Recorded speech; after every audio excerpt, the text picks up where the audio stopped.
The first time I saw the strange bones, I was 12 years old, and the summer heat in Athens made the dust stick to everything like a second skin. My name is Alexios, and I'm going to tell you about the summer that changed everything I thought I knew about the world. It started on an ordinary morning when my father, who worked as a laborer for the foreign archaeologists, came home with dirt under his fingernails and excitement dancing in his eyes. "They've found something," he whispered to my mother over our breakfast of bread and olives. "Something that has them all talking in hushed voices." I wasn't supposed to be listening, but in our small house near the Plaka district, secrets had a way of floating through the thin walls like smoke. My younger sister, Eleni, kicked me under the table, her eyes wide with the same curiosity that burned in my chest. "What kind of something?" Mother asked, her voice careful. She'd learned, like all of us had, that when the foreign scholars got excited, it usually meant more work and longer hours for father. "Bones," father said, lowering his voice even more. "But not like any bones they've seen before. Dr. Hartman says they might be older than anything they've found in Greece." That was 1923, and Athens was a city caught between its ancient past and its uncertain future. The Great War had ended 5 years ago, but we were still fighting with Turkey, and refugees from Asia Minor filled the streets with their stories of loss and their dreams of starting over. My family had been in Athens for generations, but even we felt like strangers sometimes in the city that couldn't decide if it wanted to remember or forget. The archaeological site where father worked was on the outskirts of the city, near Mount Hymettus. The Germans and British had been digging there for months, searching for evidence of ancient settlements. They'd found pottery shards and the foundations of old houses, but nothing that made them speak in those reverent whispers I'd heard when they discovered something truly important. I begged father to take me with him to the site. "I'll be quiet," I promised. "I'll help carry water for the workers." "Please, Papa." He looked at me with those tired eyes that had seen too much hardship and not enough joy. "The professors don't like children at the site, Alexios. You know this." But I was persistent, the way only a 12-year-old boy can be when he smells adventure. Every morning, I'd wake before dawn and help mother prepare father's lunch, wrapping the bread and cheese carefully in cloth. I'd polish his boots until they shone, even though they'd be covered in dust within minutes of reaching the site. And every evening, I'd wait by the door for him to return, eager for any scrap of information about the mysterious bones. It took 2 weeks of this routine before father finally relented. "One day," he said, holding up a finger stained with tobacco, "and you stay exactly where I tell you to stay." The morning he took me to the site, the air was so thick with heat that breathing felt like work. We walked through streets that were just beginning to wake up, bakers firing their ovens, merchants setting up their stalls, stray cats stretching in doorways. The city smelled of bread and donkey dung and the wild thyme that grew in every crack and crevice. As we climbed the path toward Mount Hymettus, leaving the cramped streets behind, I felt like I was traveling back in time. The modern city fell away, and suddenly we were walking the same paths that ancient Greeks had walked, seeing the same rocky slopes and twisted olive trees. The excavation site was larger than I'd imagined. Canvas tents flapped in the morning breeze, and wooden platforms had been built over various dig areas. Men were already at work, their shirts soaked with sweat despite the early hour. I recognized some of them, Greeks like my father who did the heavy lifting while the foreign archaeologists supervised and took notes in their leather-bound journals. "Stay here," father said, pointing to a shaded area near the water barrels. "Don't wander, don't touch anything, and don't bother the professors." I nodded solemnly, but my eyes were already scanning the site, searching for any sign of the mysterious bones. That's when I saw her, a girl about my age, wearing a dress that had seen better days and shoes that were more patches than leather. She was crouched near one of the dig areas, watching the workers with the same intense curiosity I felt. Her name was Sophia, I learned later, and her father was one of the Greek archaeologists, a man who'd studied in Paris before the war and came back to Athens with ideas that made the older professors shake their heads. While my father dug and hauled, her father argued with the Germans about methodology and interpretation. "You're not supposed to be here," she said when she noticed me staring. "Neither are you," I shot back. She grinned, and just like that, we were conspirators. "Want to see something amazing?" Before I could answer, she was leading me away from my assigned spot, weaving between tents and equipment with the confidence of someone who'd spent many illicit hours exploring the site. My heart hammered in my chest, part fear of getting caught, part excitement at finally getting close to the mystery. She brought me to a tent that smelled of chemicals and old earth. Inside, wooden crates were stacked along the walls, each one carefully labeled with dates and location codes. But it was the table in the center that drew my attention. Spread out on black velvet were bones, but not like any bones I'd seen in the butcher shops or even in the ancient tombs they sometimes uncovered. "My father says they're from an ape," Sophia whispered. "But not like the apes in Africa. This one walked upright, like a person." I stared at the skull fragment, trying to imagine the creature it had belonged to. It was smaller than a human skull but larger than any monkey I'd seen in picture books. The teeth were strange too, not quite human, not quite animal. "Dr. Hartman thinks it's the missing link," Sophia continued, her voice full of the importance of sharing forbidden knowledge. "Between apes and humans. He says it could change everything we know about where we came from." I reached out to touch one of the bones, but Sophia grabbed my wrist. "Don't. They're fragile. My father says they're maybe 7 million years old." 7 million years. I couldn't even imagine such a length of time. Athens itself was only a few thousand years old, and that seemed like forever to me. "But Pastor Demetrius says the world is only 6,000 years old," I said, remembering our Sunday school lessons. Sophia shrugged. "My father says the priests don't understand science. He says these bones prove that humans evolved from apes, just like Mr. Darwin said. We might have stayed there longer, marveling at those ancient bones, but voices outside the tent sent us scrambling. We ducked out the back and ran, laughing with the shared thrill of our secret knowledge. That night, I lay on my sleeping mat and tried to reconcile what I'd seen with what I'd been taught. If humans had evolved from apes, what did that mean for all the stories I'd learned in church? What did it mean for our understanding of ourselves? The next day, Father didn't take me to the site, but I could tell something had happened. He came home earlier than usual, his face troubled. "They're fighting," he told Mother quietly. "The German professor and the British one. They can't agree on what the bones mean." Over the following weeks, I pieced together the story from overheard conversations and Sophia's reports when we met in the Agora. Dr. Hartman, the German archaeologist, was convinced they'd found evidence of human evolution in Greece, a creature he wanted to name Graecopithecus. The British professor, Dr. Whitmore, argued that the bones were just from an extinct ape, nothing more. Their academic disagreement might have remained just that, but this was 1923, and nothing stayed simple for long.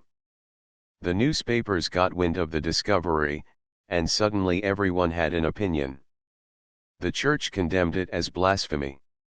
The university professors split into camps. Even in the coffee houses, Men argued over tiny cups of thick, sweet coffee about whether humans could really have descended from apes.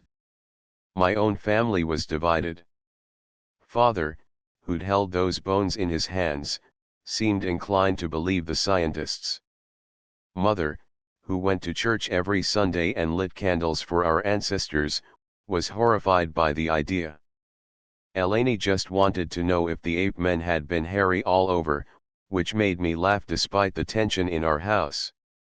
One evening, as the summer heat finally began to break and the first cool breezes of autumn whispered through the streets, Sophia appeared at our door. Her face was streaked with tears, and her usual confidence had crumbled. "They're sending the bones away," she said. "To Berlin. Dr. Hartmann is taking them." I felt a strange sense of loss. Those bones had become part of my summer, part of my awakening to the wider world of ideas and arguments and discoveries. "Why?" I asked. "Politics," she said, spitting out the word like it tasted bad. "Something about funding and international agreements. My father is furious. He says Greek fossils should stay in Greece." We walked through the darkening streets, not really going anywhere, just needing to move. The city around us was changing too, new buildings going up, refugees setting up shops and small businesses, the old ways mixing with the new in sometimes uncomfortable combinations. "Do you believe it?" Sophia asked suddenly. "That we came from apes?" I thought about it carefully. At 12, I was old enough to know that some questions didn't have easy answers. "I don't know," I said honestly. "But I think maybe it doesn't matter as much as everyone says it does." She looked at me sharply. "How can you say that? It changes everything." "Does it?" I asked. "We're still who we are. Greeks are still Greeks. My mother still makes the best moussaka in the neighborhood. The sun still sets behind the Acropolis. Maybe knowing where we came from long ago doesn't change who we are now." Sophia was quiet for a long moment. Then she said, "My father thinks the Germans will use the bones to prove that Europeans evolved separately from other races. He says science can be twisted to serve politics." Even at 12, I understood the danger in that idea. We'd all heard the stories from the war, the propaganda about superior races and inferior peoples. The thought that those ancient bones could be used to justify such ideas made me feel sick. "Then maybe it's better if people don't know about them," I said. Sophia stopped walking and stared at me. "You can't mean that. Knowledge is always better than ignorance." "Is it?" I challenged. "What if the knowledge is used for evil?" We argued about it all the way back to my house, but neither of us could convince the other. It was my first real philosophical debate, though I didn't know to call it that at the time. The bones left Athens on a Thursday. I know because I skipped school to watch them go. The crates were loaded onto a truck with German efficiency, each one sealed and labeled. Dr. Hartmann supervised personally, his round face red with heat and importance. My father was there, one of the workers hired to do the loading. He saw me in the crowd but didn't say anything. Later, he'd tell me that he understood why I needed to be there, to see the end of the story.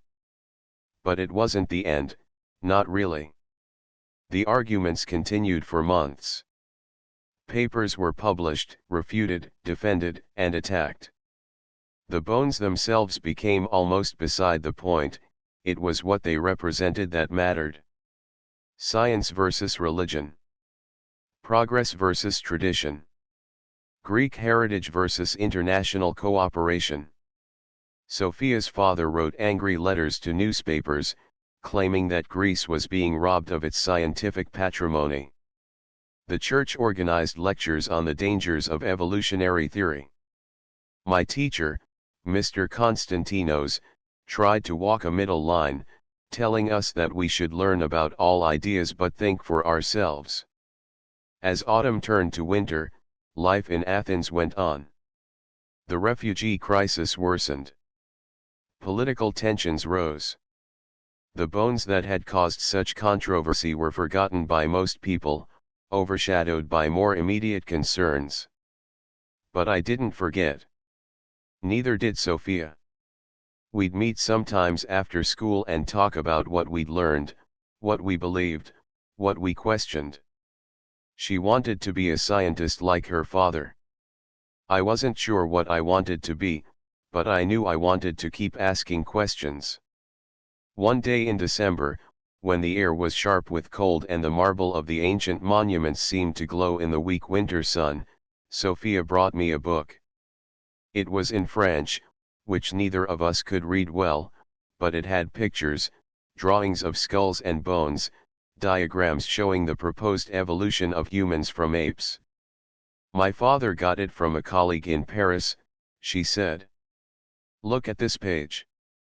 She pointed to a drawing that showed a branching tree, with different species of apes and humans spreading out like the limbs of an olive tree. At one of the branch points was a question mark. That's where our bones would go, she said. If Dr. Hartman is right. Graecopithecus would be right there, showing that human ancestors lived in Europe millions of years ago. And if he's wrong? I asked. She shrugged. Then it's just an extinct ape, and the question mark stays. We spent the afternoon huddled over that book, trying to decipher the French with the help of a dictionary Sophia had borrowed from her father's study. It was like solving a puzzle, each word a clue to understanding the larger picture. As the sun set and the call to evening prayer echoed from the Orthodox churches, I walked home thinking about question marks and certainty. It seemed to me that the adults in my life were all so sure of their positions, either the bones proved evolution or they didn't, either science was right or religion was, either the Germans were stealing Greek heritage or they were advancing human knowledge. But maybe, I thought, the question marks were more honest. Maybe it was okay not to know everything, to hold multiple possibilities in your mind at once. That winter was hard for many families in Athens. The refugees from Asia Minor had nowhere to go, and the government was struggling to house and feed them. My mother started making extra bread to share with the families living in tents near the ancient agora. Father's work at the archaeological site had ended when the Germans left, and he found odd jobs where he could. I helped by running errands for Mrs. Calliope, who owned the bakery on our street. She'd give me a few drachmas and sometimes a sweet pastry that hadn't sold. It was on one of these errands that I overheard a conversation that added another layer to the story of the bones. Two men were sitting in the coffee house, newspapers spread between them. One was reading aloud in a dramatic voice. The German scientist claims that Graecopithecus proves the superiority of European evolution, suggesting that while Africans descended from African apes, Europeans have a separate, more advanced lineage. The other man snorted. Politics dressed up as science. Next they'll be measuring our skulls to prove who's truly Greek. I stood frozen, pretending to study the menu board while my mind raced. This was what Sophia's father had feared, the bones being used to justify ideas about racial superiority. The beautiful complexity of evolution, the wonder of deep time and gradual change, twisted into something ugly. When I told Sophia about it the next day, her face went pale. My father says Dr. Hartman isn't like that, that he's a real scientist interested only in truth. But he also says that once ideas are out in the world, you can't control how people use them. We were sitting on the steps of a ruined temple, one of many scattered throughout Athens like reminders of past glory. The winter sun was warm on our faces, but I felt cold inside. Maybe the priests are right, I said. Maybe some knowledge is too dangerous. Sophia kicked at a pebble, sending it skittering down the ancient steps. No. That's not the answer. The answer is better education, so people can't be fooled by false interpretations. But who decides what's false? I asked. She didn't have an answer for that. As winter turned to spring, Athens began to transform. The refugee crisis had forced the city to expand, and new neighborhoods were springing up on the outskirts. The mixture of Asia Minor Greeks with their different customs and foods, the old Athenian families clinging to tradition, and the modern ideas flowing in from Europe created a city that was constantly reinventing itself. My family moved to a slightly larger house. Father had found steady work with a construction company building new apartments. Eleni started school, coming home with her own questions about the world. Mother learned to make Asia Minor dishes from our new neighbors, and our dinner table became a fusion of traditions. But I couldn't forget about the bones. They haunted me in quiet moments, these fragments of an ancient creature that had walked the same earth I walked, under the same Greek sun, millions of years before the first temple was built or the first olive tree planted. In March, Sophia brought news. Her father had received a letter from a colleague in Germany. Dr. Hartmann had published his paper on Graecopithecus, but the scientific community was divided. Some supported his interpretation, others dismissed it. The bones themselves were locked away in a museum basement, available only to researchers who knew to ask for them. He's disappointed, Sophia said about her father. He thought this would be Greece's great contribution to understanding human origins. Instead, it's just another academic argument that most people will never hear about. I continued walking through the streets of Athens that spring, watching the city change around me. The archaeological site where Father had worked was abandoned now, the dig area slowly filling with rain and debris. Sometimes I'd climb up there with Sophia, and we'd sit among the ruins, imagining the creatures that had lived there millions of years ago. One afternoon in April, just after Easter, we found an old man sitting near the abandoned site. He wore the rough clothes of a shepherd, and his face was weathered like ancient leather. He was carving something from a piece of olive wood, his gnarled hands steady despite their age. "You're the children who ask questions," he said without looking up. It wasn't a question. Sophia and I exchanged glances. We'd never seen him before, but in a neighborhood like ours, everyone knew everyone's business. "My grandson works at the museum," he continued. "He tells me about the foreign professors and their old bones. Says they argue about whether we came from monkeys."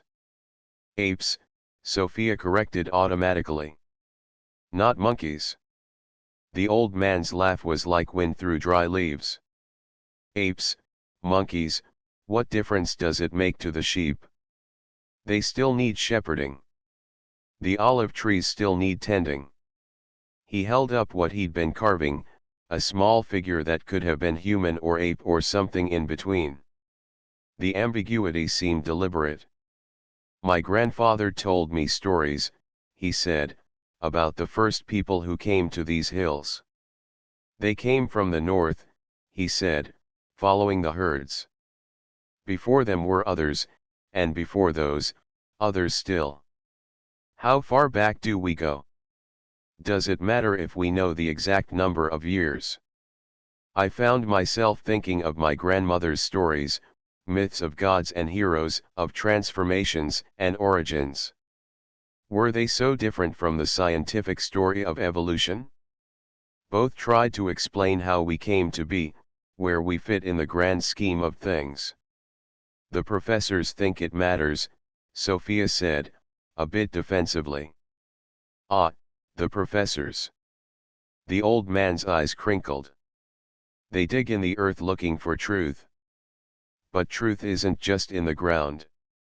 It's in how we treat each other, how we live our lives. Your ape grandfather doesn't change that. He stood, brushing wood shavings from his lap, and handed me the carved figure. For your questions, he said, and walked away, leaving us to puzzle over his words. That carving sat on my windowsill for years afterward, a reminder that there were many ways to think about origins and meaning. As spring warmed into another hot summer, the controversy over the bones faded from public attention.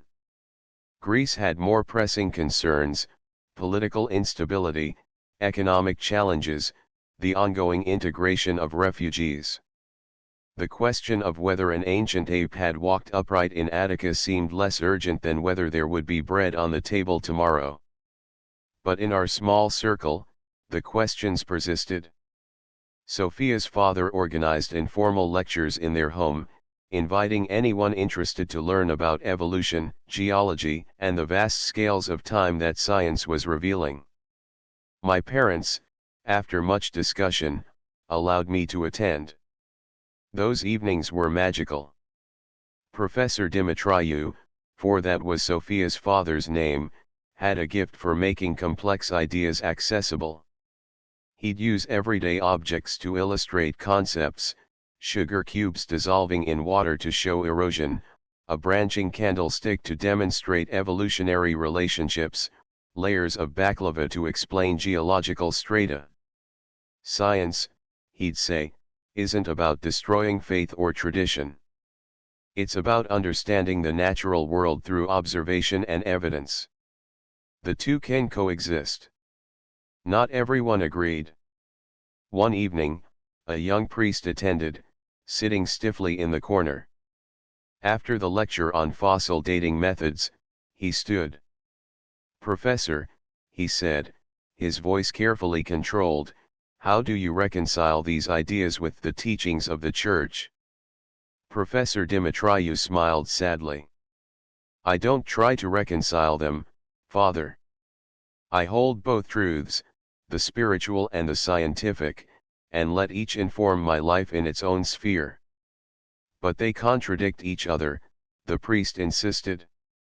"Do they? Or do they answer different questions? Science tells me how.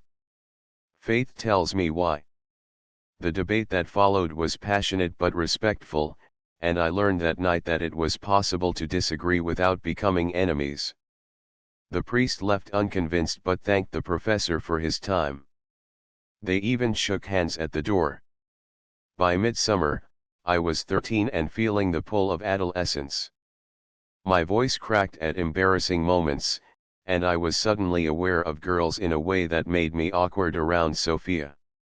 She seemed to be changing too, growing taller, more serious about her studies. We still met to discuss ideas, but now we were often joined by others, a small group of young people hungry for knowledge that went beyond what we learned in school. There was Nikos, whose family had fled from Smyrna, bringing stories of a cosmopolitan city where Greeks, Turks, Armenians, and Jews had lived side by side until the wars tore everything apart.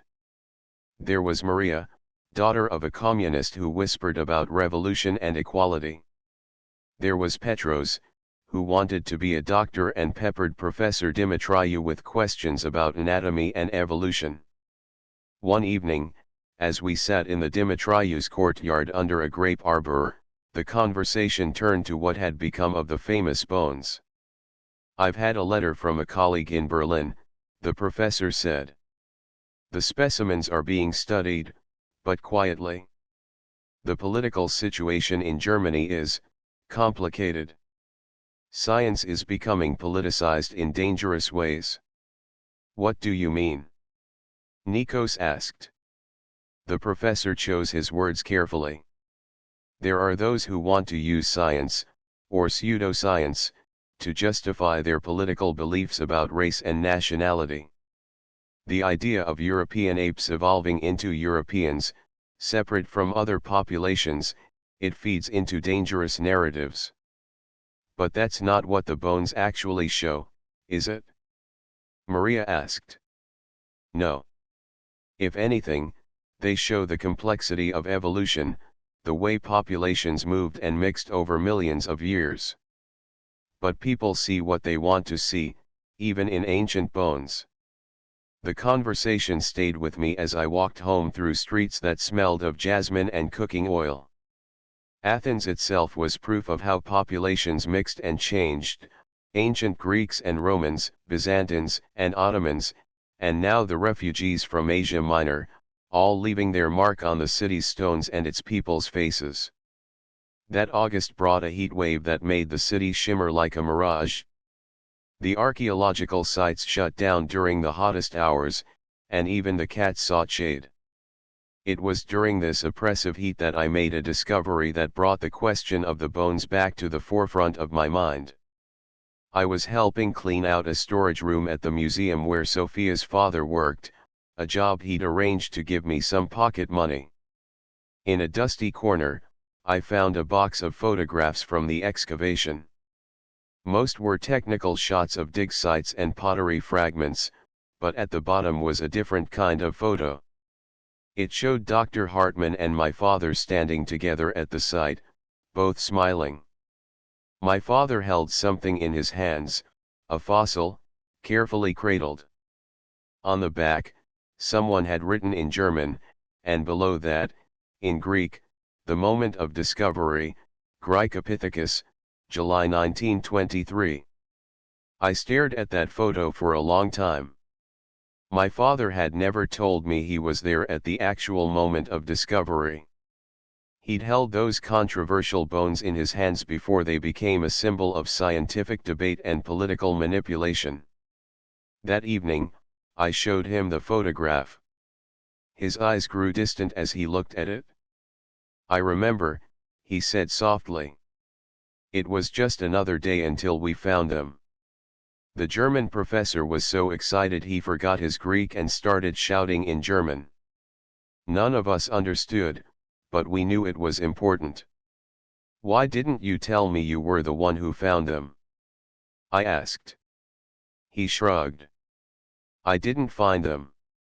I just dug where they told me to dig. The professor found them, he knew what they were. I just saw old bones." But I could see the pride in his eyes as he looked at the photo. For a moment, he'd been part of something larger than himself, part of the great human quest to understand our origins. "Do you believe it, Papa?" I asked. "That we came from apes?" He was quiet for a long moment, then said, "I believe that God works in ways we don't always understand. Maybe evolution is just the tool he used.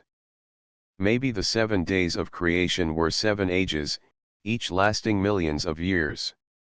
Who are we to limit God's methods?" It was a perspective I hadn't considered, that science and faith didn't have to be enemies, that they could be different ways of approaching the same vast mystery. As summer turned to autumn, changes came to our small group of knowledge seekers. Petros left for medical school in Thessaloniki. Maria's family moved to a different neighborhood after her father was arrested at a political rally. New faces joined us, a Jewish boy named David whose family had fled from Poland, a girl named Katerina who wrote poetry about the ancient gods walking among modern Greeks. The world beyond Athens was changing too. The professor read us news from scientific journals, new fossil discoveries in Africa, debates about human origins, advances in understanding heredity. But he also read from newspapers about political upheaval in Germany, rising tensions in Europe, ideologies that twisted scientific ideas into weapons of hate. "This is why education matters," he told us one evening as the first rains of autumn drummed on the roof. "Not just learning facts, but learning to think critically, to question, to recognize when science is being misused." One day in October, Sophia and I climbed up to the old excavation site. It had been over a year since the bones were discovered, and nature was already reclaiming the area. Weeds grew in the carefully dug trenches, and lizards basked on the wooden platforms. "It's like it never happened," Sophia said, a note of sadness in her voice. No, I disagreed. It happened. We were changed by it. Everyone who argued about those bones, everyone who thought about what they meant, we were all changed. She smiled at me, and for a moment, the awkwardness of adolescence fell away, and we were just two friends who'd shared an adventure. What do you think would have happened if they'd never found the bones? She asked. I considered this. Someone else would have found other bones somewhere else. The questions would still exist. People would still wonder where we came from. But maybe they wouldn't have been Greek bones, she said with a touch of national pride.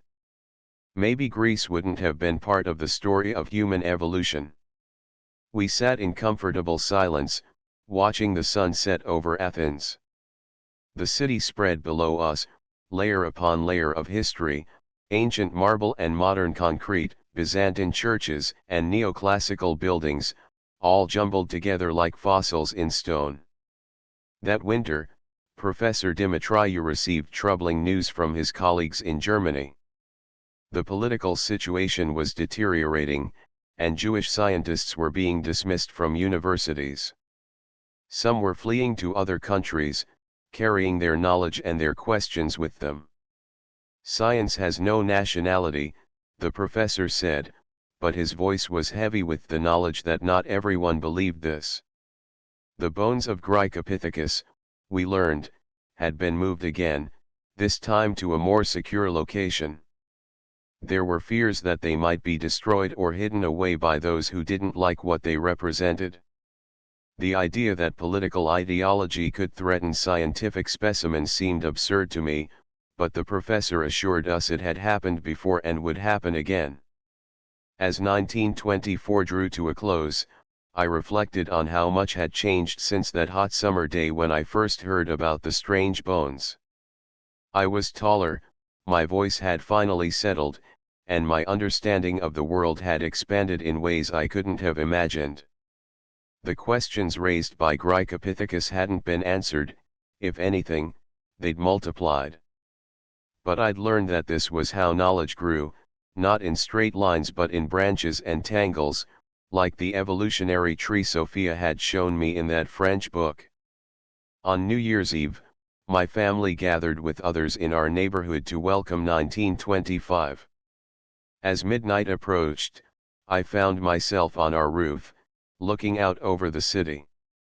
Sophia was there too, her family lived just 3 houses away, and we watched the stars that had looked down on Greece for millions of years, long before humans or apes or whatever came before. Do you think they'll ever know for sure? Sophia asked. About Graecopithecus, I mean. Whether it was really our ancestor or just an extinct ape. Maybe, I said. Or maybe they'll find new bones that change everything again. Maybe our children or grandchildren will laugh at how little we knew. I hope they do, she said. I hope they know so much more than we do. The church bells began to ring, marking the new year. Below us, people cheered and embraced, Greeks who'd been here forever and refugees still finding their place, all united for a moment in hope for the future. As the celebrations continued below, I thought about time, the deep time of geology and evolution, the historical time of human civilizations, and the personal time of our individual lives. The bones of Graecopithecus connected all these time scales, reminding us that we were part of something immense and ongoing. The story of those bones wasn't over. In fact, I suspected it was just beginning. Science would continue to probe and question, to discover and debate. Politics would try to twist those discoveries to its own ends. Faith would grapple with new knowledge.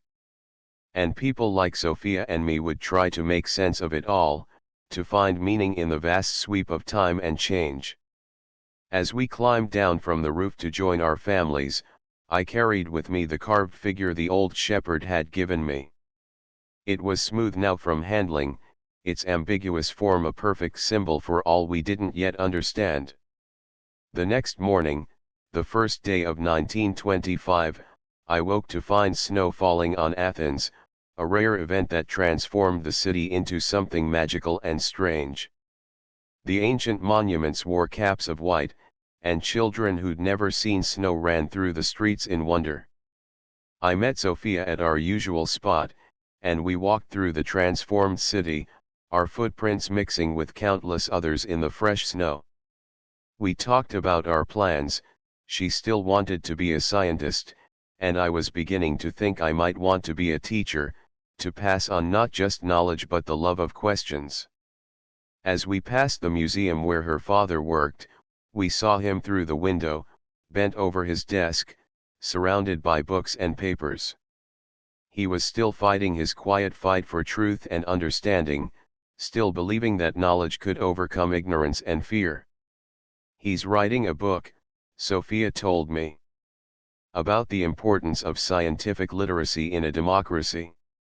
He says people need to understand science not to become scientists, but to be informed citizens." It seemed to me a noble goal, especially as the world grew more complex and the consequences of scientific discoveries more far-reaching. We ended our walk at the Acropolis, climbing the ancient steps carefully in the snow. At the top, we stood among the ruins of the Parthenon, these stones that had stood for over 2,000 years, a blink of an eye compared to the age of Graecopithecus, but still a testament to human achievement and ambition. "You know what I think?" I said, my breath forming clouds in the cold air. "I think the most important thing about those bones isn't whether they're our ancestors or not. It's that they make us think about time and change and our place in the world. They make us humble." Sophia nodded, her cheeks red from the cold. "And they make us curious. That's the real gift, the curiosity to keep asking questions even when we don't like the answers." As we stood there, two Greek teenagers on an ancient monument, discussing evolution and time and meaning, I felt connected to something larger than myself, not just to the past, but to the future. Someday, other young people would stand where we stood, asking their own questions, making their own discoveries. The snow continued to fall, covering the ancient and modern city alike, making everything new and strange and beautiful. And somewhere, in a museum basement in Berlin, the bones of Graecopithecus waited patiently for the next chapter in their long story, a story that had begun millions of years ago and would continue long after Sophia and I were gone, long after our questions were answered or forgotten, long after new questions arose to take their place. As we made our way carefully down from the Acropolis, I thought about all the people who'd been touched by those ancient bones, my father who'd held them, Dr. Hartman who'd named them, the scientists who debated them, the priests who denounced them, the politicians who tried to use them.